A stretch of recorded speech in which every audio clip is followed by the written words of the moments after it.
ಶಾರದಾ ಶಾರದಾಂಭೋಜ ವದನಾ ವದನಾಂಬುಜೆ ಸರ್ವದಾ ಸರ್ವದಾಸ್ಮಾಕಂ ಸನ್ನಿಧಿಂ ಸನ್ನಿಧಿಂ ಕ್ರಿಯಾತ್.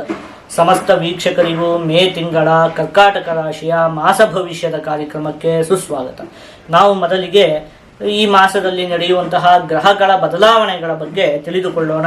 ಈ ತಿಂಗಳ 1ನೇ ತಾರೀಕಿನಂದು ಬೃಹಸ್ಪತಿ ಗ್ರಹ, 14ನೇ ತಾರೀಕಿನಂದು ರವಿಗ್ರಹ, 19ನೇ ತಾರೀಕಿನಂದು ಶುಕ್ರ ಗ್ರಹ ವೃಷಭ ರಾಶಿಗೆ ಪ್ರವೇಶವನ್ನು ಮಾಡ್ತಾ ಇರುವಂಥದ್ದು. ಇನ್ನು 10ನೇ ತಾರೀಕಿನಂದು ಬುಧ ಗ್ರಹ ಮೇಷರಾಶಿಗೆ ಪ್ರವೇಶವನ್ನು ಮಾಡ್ತಾ ಇರುವಂಥದ್ದು. ಇದಿಷ್ಟು ಕೂಡ ಈ ಮಾಸದಲ್ಲಿ ನಡೆಯುವಂತಹ ಪ್ರಮುಖವಾದ ಗ್ರಹಗಳ ಬದಲಾವಣೆ.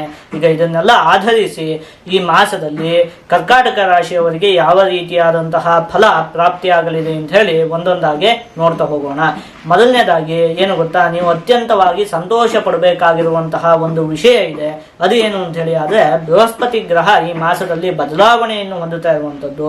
ಅದರಲ್ಲೂ ಕೂಡ ನಿಮಗೆ ಏಕಾದಶ ಭಾವಕ್ಕೆ ಬೃಹಸ್ಪತಿ ಗ್ರಹ ಬರುತ್ತಾ ಇರುವಂಥದ್ದು. ಅದರಿಂದ ನಿಮಗೆ ಅನೇಕ ಉತ್ತಮ ಫಲ ಅಂತ ಹೇಳುವಂಥದ್ದು ಪ್ರಾಪ್ತಿಯಾಗುತ್ತೆ. ಆಯ್ತಾ, ಈಗ ನಾವು ಮೊದಲಿಗೆ ಏನು ಮಾಡೋಣ ಅಂತ ಹೇಳಿ ಆದರೆ ಈ ಮಾಸದಲ್ಲಿ ನಿಮಗೆ ಏನೇನು ಫಲಗಳು ಪ್ರಾಪ್ತಿಯಾಗುತ್ತೆ ಅದನ್ನು ನೋಡೋಣ. ಅದಾದಮೇಲೆ ಕೊನೆಗೆ ಬೃಹಸ್ಪತಿ ಗ್ರಹದಿಂದ ಯಾವ ರೀತಿಯಾದಂತಹ ಫಲ ಪ್ರಾಪ್ತಿಯಾಗುತ್ತೆ ಅಂತ ಹೇಳಿ ನೋಡೋಣ. ಯಾಕೆ ಅಂತ ಹೇಳಿ ಆದರೆ ಬೃಹಸ್ಪತಿ ಗ್ರಹದಿಂದ ಪ್ರಾಪ್ತಿಯಾಗುವಂತಹ ಫಲ ಇಲ್ಲಿಂದ ಹಿಡಿದು ನಿಮಗೆ ಈ ಮಾಸ ಒಂದೇ ಅಲ್ಲ, 1 ವರ್ಷಗಳ ಕಾಲದವರೆಗೂ ಪ್ರಾಪ್ತಿಯಾಗುತ್ತೆ. ಅತ್ಯಂತ ಉತ್ತಮವಾದ ಫಲ ಪ್ರಾಪ್ತಿಯಾಗುತ್ತೆ. ಹಾಗಾಗಿ ಅದನ್ನು ಕೊನೆಯಲ್ಲಿ ನೋಡೋಣ. ಮೊದಲಿಗೆ ಈ ಮಾಸದಲ್ಲಿ ಪ್ರಾಪ್ತಿಯಾಗುವಂತಹ ಸಾಮಾನ್ಯ ಫಲಗಳ ಬಗ್ಗೆ ತಿಳಿದುಕೊಳ್ಳೋಣ. ಏನಾಗುತ್ತೆ, ಅನೇಕ ಮೂಲಗಳಿಂದ ನಿಮಗೆ ಧನಲಾಭ ಆಗುವಂತಹ ಸಂಭವ ಇದೆ ಈ ಮಾಸದಲ್ಲಿ. ಅದಾದ್ಮೇಲೆ ಹಣಕಾಸಿಗೆ ಸಂಬಂಧಪಟ್ಟಿರುವಂತಹ ವಿಚಾರದಲ್ಲಿ ಏನಾದರೂ ತೊಂದರೆಗಳು ಈ ಹಿಂದೆ ಉಂಟಾಗಿದ್ದಂತಹ ಪಕ್ಷದಲ್ಲಿ ಅದೆಲ್ಲ ಕೂಡ ಬಗೆಹರಿಯುವುದಕ್ಕೆ ಅವಕಾಶ ಇದೆ. ಇನ್ನು ಮುಖ್ಯವಾಗಿ ಉದ್ಯೋಗಕ್ಕೆ ಸಂಬಂಧಪಟ್ಟಿರುವಂತಹ ವಿಚಾರದಲ್ಲಿ ಈ ಹಿಂದಿನ ಮಾಸವೂ ಉತ್ತಮವಾಗಿತ್ತು, ಏಪ್ರಿಲ್ ತಿಂಗಳು ಕೂಡ. ಅದಕ್ಕಿಂತಲೂ ಈ ಮಾಸ ಅತ್ಯಂತ ಉತ್ತಮವಾಗಿದೆ.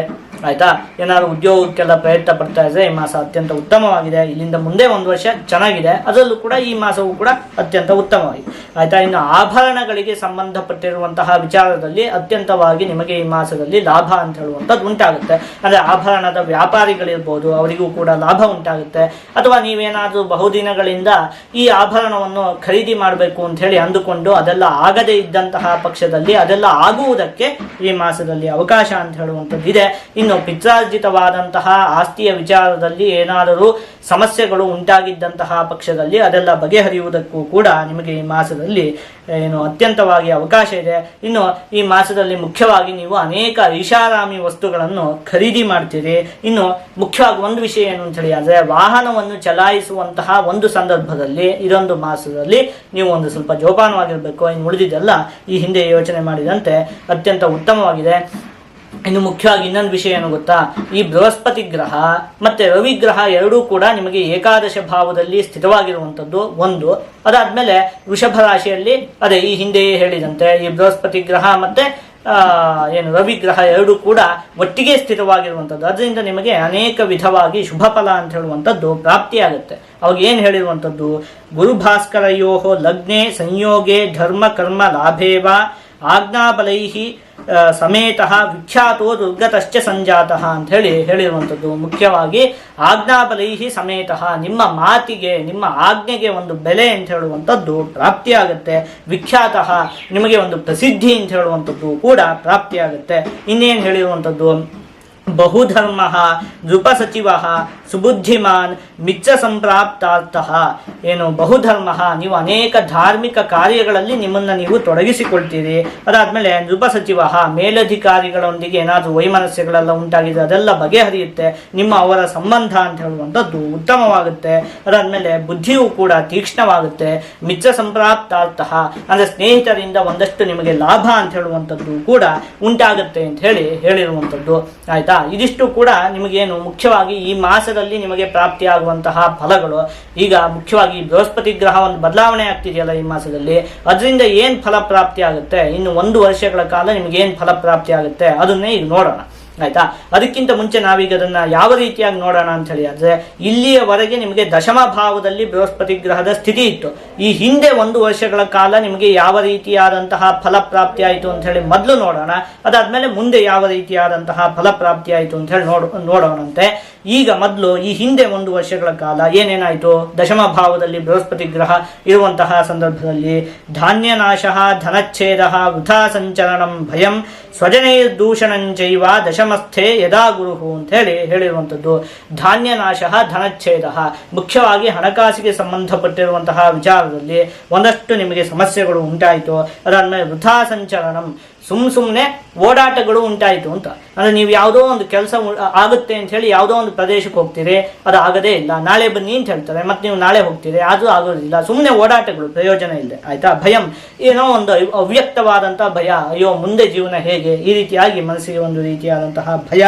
ಸ್ವಜನೈರ್ ದೂಷಣಂ, ನಾನು ಇದನ್ನು ಯಾವಾಗಲೂ ಹೇಳ್ತಾ ಇರ್ತೀನಿ. ಏನು ಹೇಳಿ, ದೂಷಣೆ ಅಂತ ಹೇಳಿ ಆದರೆ ಬೈಯುವಂಥದ್ದು.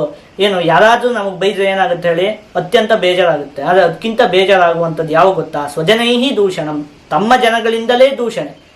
ಆಯ್ತಾ? ಬೇರೆ ಯಾರೋ ನಿಮ್ಮ ಬಗ್ಗೆ ಬೈದ್ರೆ ಅದು ಕೂಡ ಬೇಜಾರಾಗುತ್ತೆ. ಆದರೆ ಅದಕ್ಕಿಂತಲೂ ನಿಮ್ಮ ಜೊತೆಗಿರುವಂತಹ ಜನಗಳೇ ನಿಮ್ಮನ್ನು ಬೈದ್ರೆ ಅದು ಮನಸ್ಸಿಗೆ ಎಷ್ಟು ಬೇಜಾರಾಗುತ್ತಲ್ವಾ. ಆದರೆ ಅಂಥದ್ದೆಲ್ಲ ನಡೀತು ಅಂತ, ತಮ್ಮ ಜನಗಳೇ ನಿಮ್ಮನ್ನು ಬೈದ್ರು ಅಂತ ಹೇಳಿ ಈ ರೀತಿ ಇರಲ್ಲ. ಸ್ವಜನೈಹಿ ದೂಷಣಂಚೈವ, ಈ ರೀತಿಯಾದಂತಹ ಪರಿಸ್ಥಿತಿಗಳೆಲ್ಲ ಈ ಹಿಂದೆ ದಶಮ ಭಾವದಲ್ಲಿ ಬೃಹಸ್ಪತಿ ಗ್ರಹ ಇತ್ತಲ್ಲ, ಅದರಿಂದ ಉಂಟಾಯಿತು.